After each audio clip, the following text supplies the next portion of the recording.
Has the lull been broken?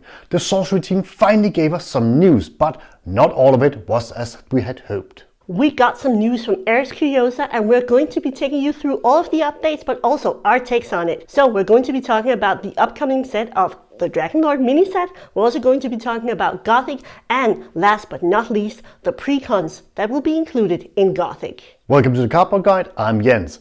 And the Dragonlord set has been highly anticipated by fans of Sorcery. And there's been a lot of discussion about when the Dragonlord set is actually going to be released. And some people were speculating that it was going to be released after Gothic, but that is not the case. It was confirmed by the team that the Dragonlord set is going to release before Gothic. Right now the Dragonlord set is in sample phase, and that means that they are tidying up the cards, making sure that every card is perfect, and also they are testing the packaging for the set.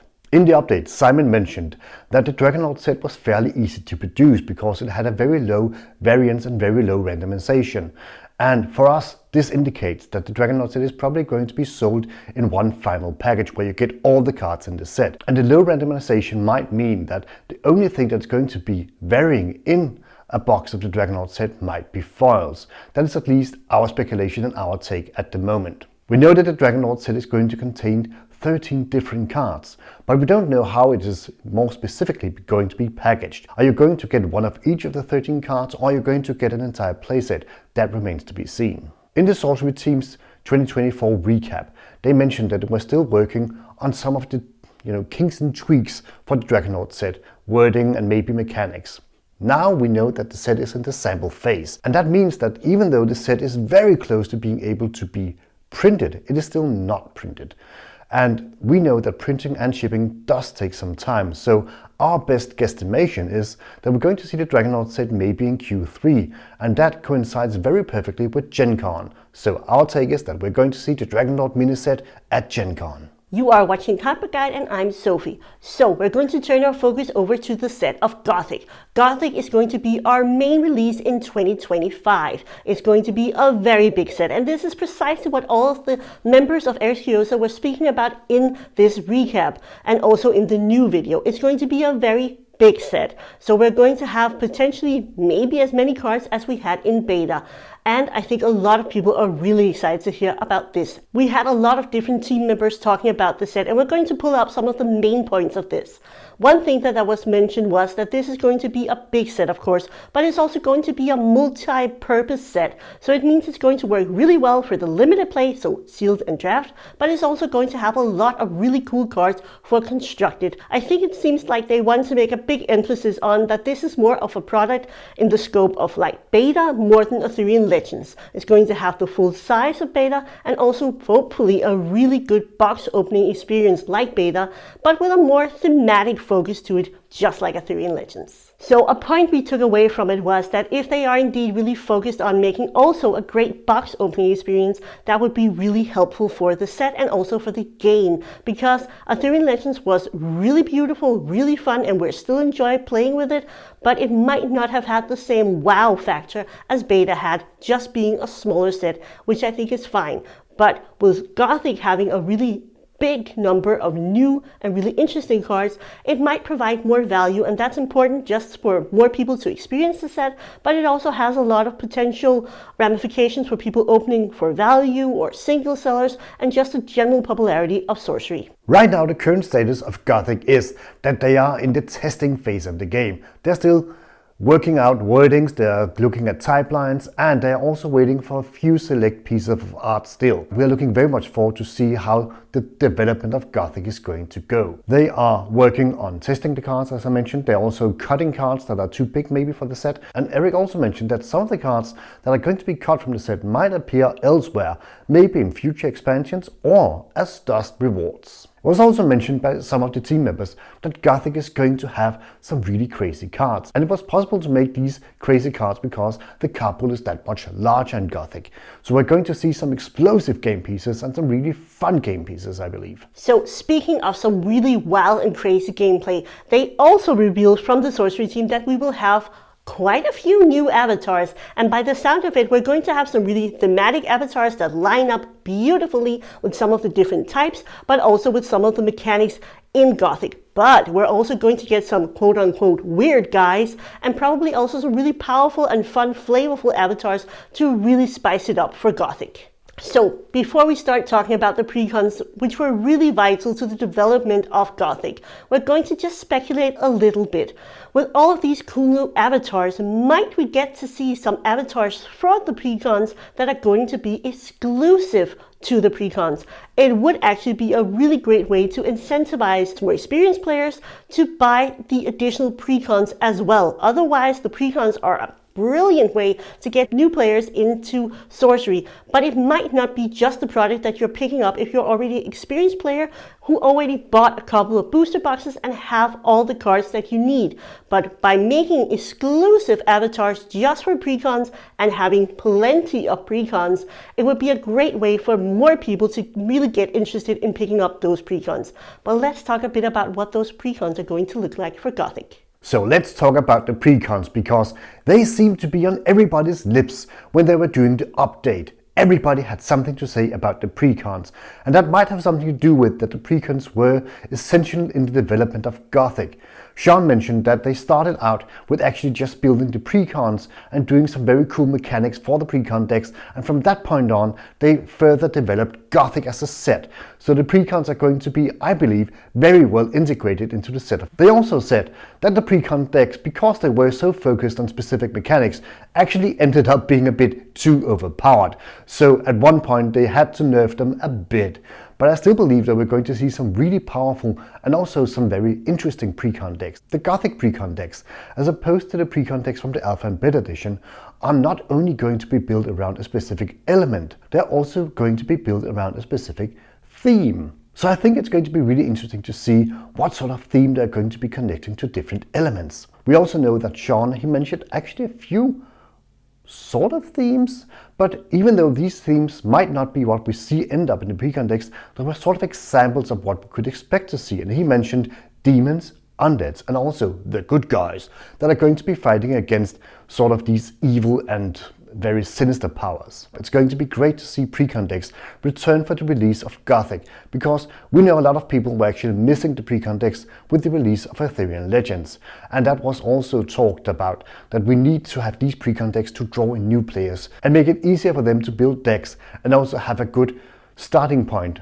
and a lot of the sites that you need to build new constructed decks. So precon decks are going to be an absolute boost for the set of Gothic. We also wanted to talk just a bit about some of the pros and some of the cons about the news recap for 2024, and especially also for this news update we got recently. Oh yes, because one of the big pros is also, of course, that the set of Gothic is going to be a big set. We made our Arthurian Legends review, and one of the things that we thought could be a bit better was actually the set size. Having a set of only 220 cards is simply maybe too small, especially if we're only going to have one yearly release. So we're looking really much forward to see Gothic being a big set, and hopefully it's going to be just as big as better. I'm also looking very much forward to seeing the set of Gothic being more thematic. The set of Alpha and Beta didn't have a specific theme to build around, but the set of Arthurian Legends sure did, and I loved to have a specific theme in a set.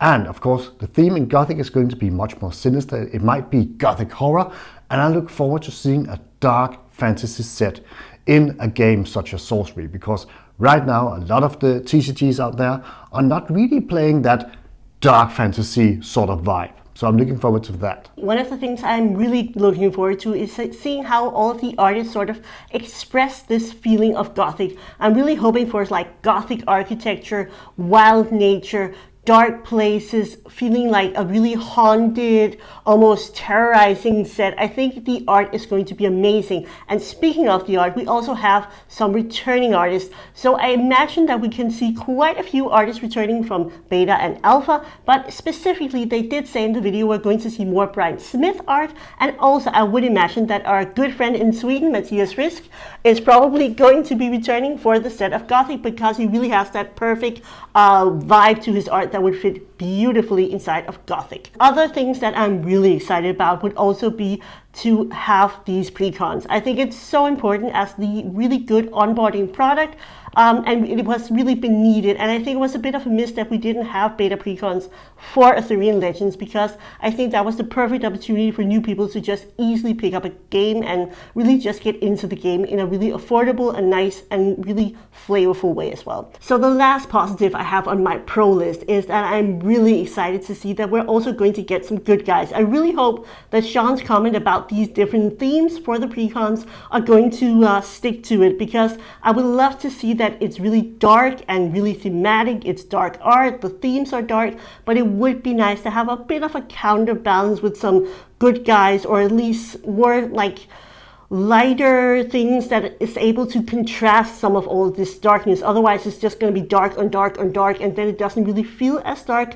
And that's really beautiful, having some light contrast, maybe angels, maybe something like that. I think that would going to be really, really cool. And then of course we also need to address our con list, because there's a little con, and there's something that had us a bit worried when we heard the news from the Sorcery team. And that is of course that the set is in the testing phase. We know that the Sorcery team has had some issues with the deadlines in previous sets and releases, and we could be a bit worried that the set might not be developed enough at this point to actually make a release, within some sort of reasonable time this year.